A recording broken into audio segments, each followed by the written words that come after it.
రామదాసు గారు భద్రాచలంలో రామాలయాన్ని కట్టారు. కట్టినప్పుడు శిఖరం మీద చక్రాన్ని ప్రతిష్ఠ చేయాలి. ఎంతమంది కంసాలుల్లో పిలిచారు, ఎంతో మంది వచ్చారు, ఎన్నో చక్రాలని తయారు చేశారు. ఇన్ని చక్రాలు తయారు చేసినా పూర్తయిపోయిన తర్వాత తీసుకెళ్లి శిఖరం మీద ప్రతిష్ఠ చేద్దామంటే చక్రం సరిపోయేది కాదు. రామదాసు గారు బెంగెట్టుకున్నాడు, ఏమిటి చక్ర ప్రతిష్ఠ అవ్వట్లేదని. ఒక రోజున రామచంద్రమూర్తి కల్లోకి వచ్చారు. ఓయి గోపరాజా, నువ్వు చేయించిన చక్రం దీనికి ఇమడదు.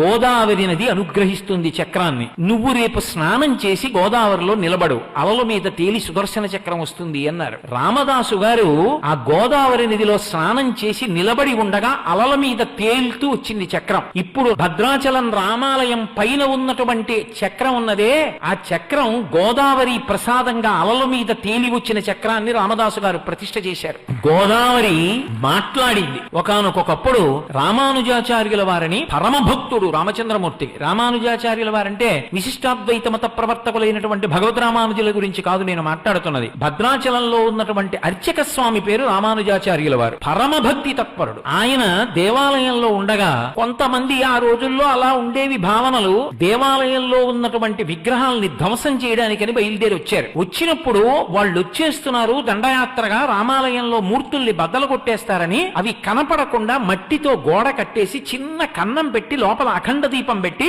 ఈ కన్నం యువతల నుంచే రాముడికి నైవేద్యం పెట్టేవారు. బయట భద్రాచల రామచంద్రమూర్తి ఎలా ఉంటారో అలా వామాంక స్థిత జానకీ పదిలి సత్కోదండ దండంకరే చక్రం చోద్భగరేణ బాహుయుగలే శంఖం శరం దక్షిణే అని ఆ రామచంద్రమూర్తి ఎలా ఉంటాడో అలాగే ప్రతిష్ఠ చేశారు. ఏవి నిజం మూర్తులు కావు, చూడ్డానికి నిజం మూర్తుల్లా ఉండేటటువంటి మూర్తుల్ని కృతకంగా పెట్టారు. రానే వచ్చారు వాళ్ళు, అందరూ పారిపోయారు భయపడి, చంపేస్తారని. ఈ రామానుజాచార్యుల వారు మాత్రం గుళ్ళో పడుకున్నారు. వాళ్ళు వచ్చి ఏవిరా మీ రాతి బొమ్మలు అని అడిగారు. ఆయన పిచ్చెక్కిన వాళ్ళ నటిస్తూ పెద్దగా ఎగిరి నాట్యం చేస్తూ రాతి బొమ్మలు ఏమిట్రా, మా దేవుడు రా, అదిగో వెళ్ళండి రా అన్నారు. వాళ్ళు వెళ్లి లోపల ఉన్న మూలమూర్తులు అనుకుని కృతకంగా పెట్టిన మూర్తుల్ని పగలగొట్టారు. ఇప్పటికీ చూడొచ్చు మీరు మ్యూజియంలో. అప్పుడే ఒక విచిత్రం జరిగింది. ఎక్కడి నుంచో ఇద్దరు ద్వారపాలకుల మూర్తుల్ని ఒంటె మీద తీసుకొచ్చారు. ఆ ఒంటె నడుము విరిగిపోయింది, అది తీసుకెళ్లలేకపోయింది. ఆ ద్వారపాలకులు ఉండిపోతే వాటినే భద్రాచలంలో పైన ప్రతిష్ఠ చేశారు ద్వారపాలకులుగా. వాళ్ళు భద్రాచలం వచ్చారు. ఇంకా పెద్ద విశేషం ఏమిటో తెలుసా? ఒకప్పుడు రామానుజాచార్యుల వారు అంటే అర్చక స్వామి, ఉత్సవమూర్తుల్ని ఎత్తుకుపోతారు ఎలా అని చెప్పి సీతమ్మని, రాముణ్ణి, లక్ష్మణుణ్ణి ముగ్గురిని పట్టుకెళ్లి తిన్నగా గోదావరి ఒడ్డున ఒక రాళ్ల కుప్ప కింద దాచారు.